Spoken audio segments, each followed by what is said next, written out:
Hello there. So, Dean asked me to do a short video explaining some of my gear and equipment I use as bassist in Araman, and I'll start with my bass guitar. This is a Dingwall combustion 5-string. It's from back before Nolly turned them all to bright yellow Lamborghinis. Mine is a vintage burst with a quilted top and about 35 scratches that I wish I could buff out, but I can't.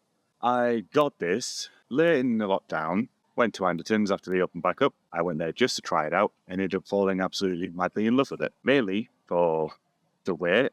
It was a lot lighter than the Fender I was using before. It's a lot more comfortable than the Fender I had before. And also it's 24th fret, which is about 10 more frets than the Fender had as well. Standard for the 5 would be B, E, A, D, G, but we dropped this B down to an A. And the benefit of that is it kind of brings the octaves a lot closer together. So when you're holding that out, you get a much bigger sound. So I actually use a wireless kit on stage. I didn't used to move around as much as I do now, but when I first bought the wireless kit, it was just so I'd have one less thing to worry about when on stage, like stepping on a cable and plugging yourself. We've all done that. And I use a Boss WL50, and the other end of it is just like a pedal. But there is a version of this where it's like two sides of this, and the other one goes in the amp. Very straightforward, very simple. But my favorite thing about this is when this clicks into here, there's probably a few millimeters to spare.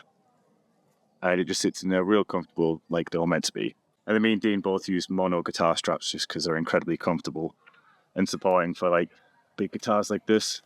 One little thing to watch out for that I wished I knew about was when you start getting to this end, the dots on the top of the neck are not going to line up with the dot at the bottom. You have to kind of double check which frets you're playing on, which I do. The fine frets do take a little while to get used to, but then once you do, you'll wish you did it sooner. Frankly, I'm more nervous about trying to go back to regular frets after something like this. I think that's everything. Let me know if you have any questions about anything. Walls, happy to answer. If you see me any shows, more than happy to have a play on it, see what you think of it. And that's that. Cheers.